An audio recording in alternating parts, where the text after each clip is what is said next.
My name is Trevor Johnson, and I will be interviewing my grandma, Celeste Bowman. And we'll be talking about her life, starting in the 1950s until the present. Hi, Grandma. Hi, Trevor. Should we just jump right into it, or should Sure. we? Okay. What is your name? So my name is Celeste Joy Bowman. My maiden name is Strassman. What year were you born? I was born July 1st, 1953, on a day when it was 104 degrees. Too hot. Yeah, no air conditioning. My mom must have been hot. Oh, God. Where did you grow up? I grew up in a small town, New Athens, Illinois, which is on the Kaskaskia River. It is about 40 miles southeast of St. Louis. Where did you go to school? I went to school all the years that I was in elementary school and high school at the local school in New Athens. It was a K through 12 school. And then when I graduated from there, I went on to Stevens College in Columbia, Missouri, and got my BA. And then I got a master's at Lindenwood College in St. Louis. What did you major in? My major was education. I started out in fashion merchandising, which was obviously not a good choice. I really actually wanted to be an artist, so I went for a few years. I worked for actually like a semester in that, and then went on to education. What was your home life like growing up? Well, it was an interesting home life. My grandmother lived with us off and on. We lived across from an abandoned building that was a brewery, but we lived in a small town, so I probably was 2 years old the first time I ever walked down to my friend's house. She was my lifelong friend, and we spent a lot of hours back and forth. We rode our bicycles everywhere. I used to ride to the neighboring town, which was about, well, I rode as far as 25 miles. One of the neighboring towns was 10 miles, and then there was others. We could ice skate in the streets during the winter, and it was a very flat town, except for there was this water tower hill, and we used to do sledding on that.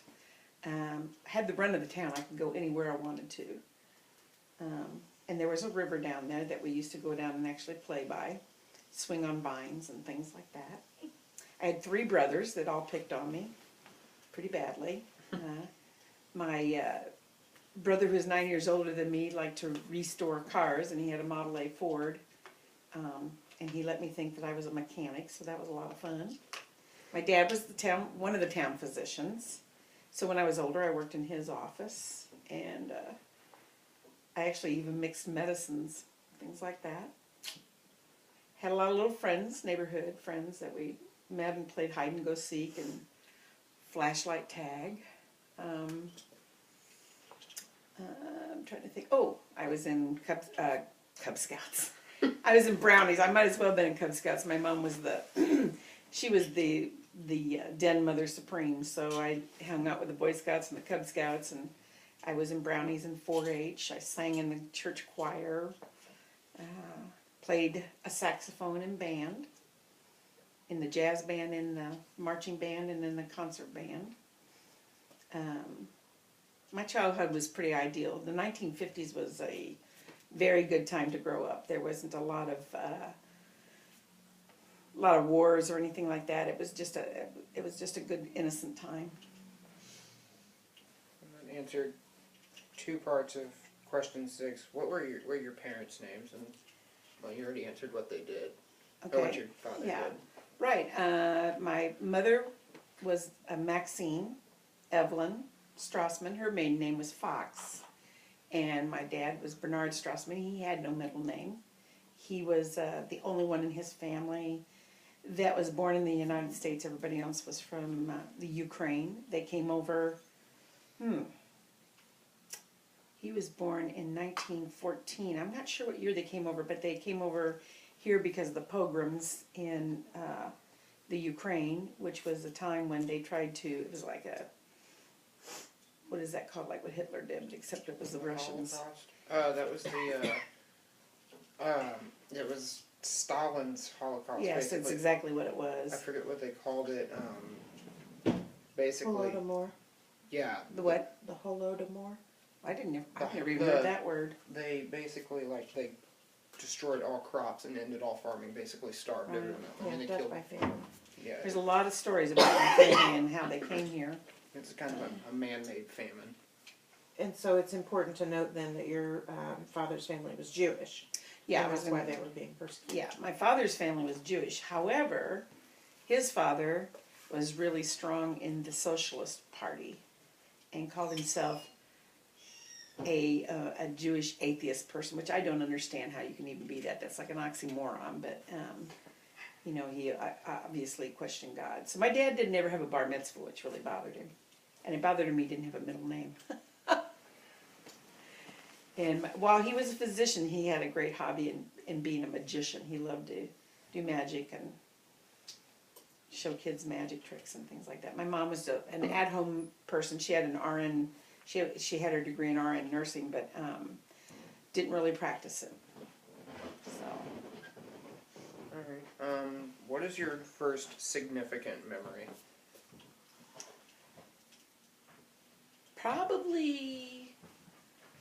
probably toddling down to my friend's house, Charlotte's. I went down there. I'm sure I was probably not even potty trained yet. And I go down to her house and just play all the time and spent a lot of time back and forth there. That's the earliest memory I have. Oh, and then maybe a little bit later, my grandmother reading Bible stories to me. So what was, when you were growing up, or currently, what is the biggest political or like national or international event you remember? One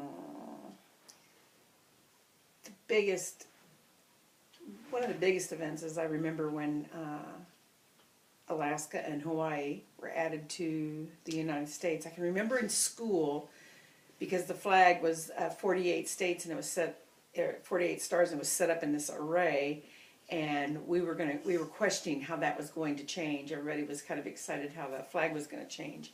And I remember people having parties, especially when Hawaii was added. Not so much when Alaska was added, but when Hawaii was added. It was a really big thing. I remember that, and then I remember very clearly when Sputnik was sent out. Sputnik 1. Yeah, Sputnik 1 was sent out. That was a big thing in school. Those are the biggest significant ones I remember. And next question, it kind of just jumps ahead.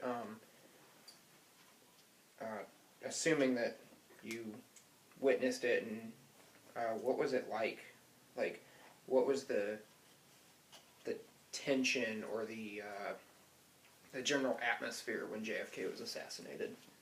Now, I was in 5th grade, and my teacher, Mr. Rodman, who looked a lot like Abraham Lincoln, left the room for a moment. He was called out of the room, and I can remember him coming back in, and he was crying. I mean, literally crying.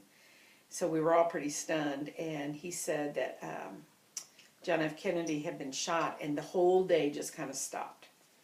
We didn't really, I mean, I think we brought the TVs in, or we went where there was a TV and watched the newscast on it, and we didn't go to school on the day that that they had the funeral. We all stayed home and watched it on TV.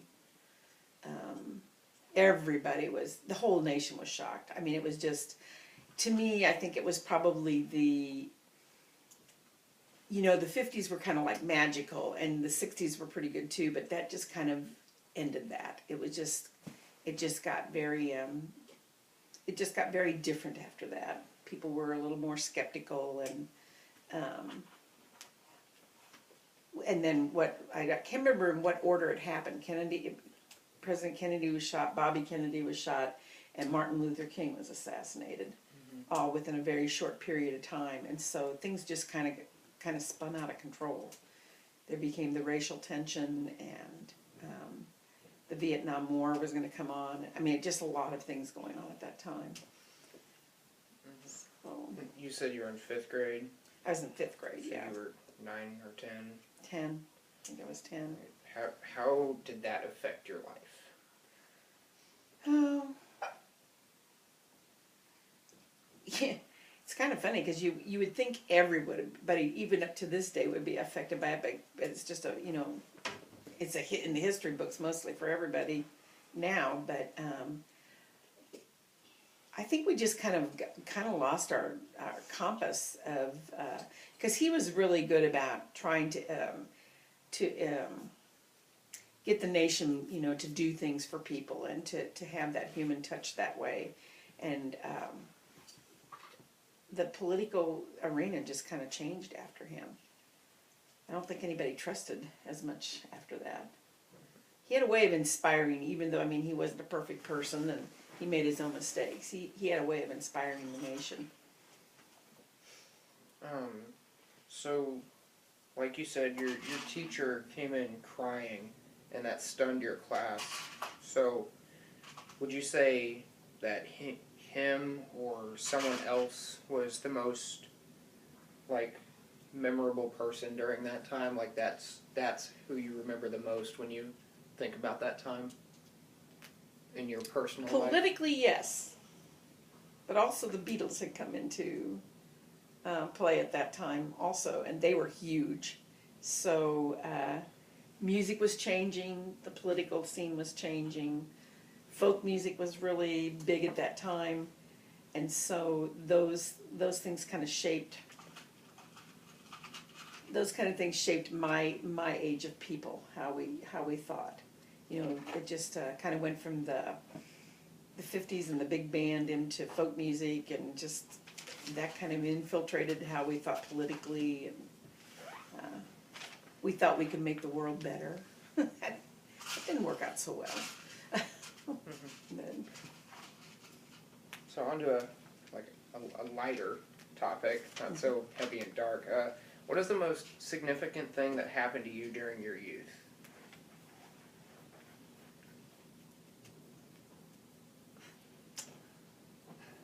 well, how young are we talking? Mom, what defines youth? What age? Oh, well, I don't know.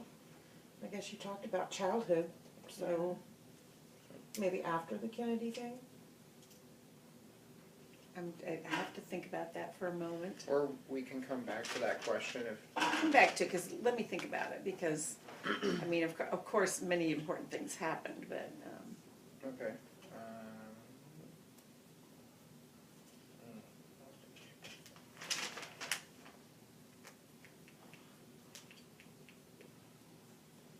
What was your favorite, childhood memory or just growing up memory, whether it be childhood, teenage years, college life, or... Of all of it? Yeah. Oh. Well, my favorite young childhood memory, of course, is playing with my friend Charlotte and getting together with friends in the neighborhood. And my favorite high school was tough. From about 8th grade on, it was tough. I was chunky and awkward, and I still had, I just was always trying to be friends with everybody, and it turned out, now that I'm older and I get together with my friends, I find out that I was pretty well liked, but you kind of don't know that when you're a kid. And in fact, they thought I was quite the free spirit and was independent and didn't follow the crowd, they said, which kind of is interesting. I loved the music. I loved to dance when I was in high school. I loved to be an individual. Everybody, most of my clothes I tried to find at thrift stores and things, which was really not the thing back then. You're starting to sound a bit like my sister. Yes, we're a bit like. It is pretty wild. I would take old lady shoes that had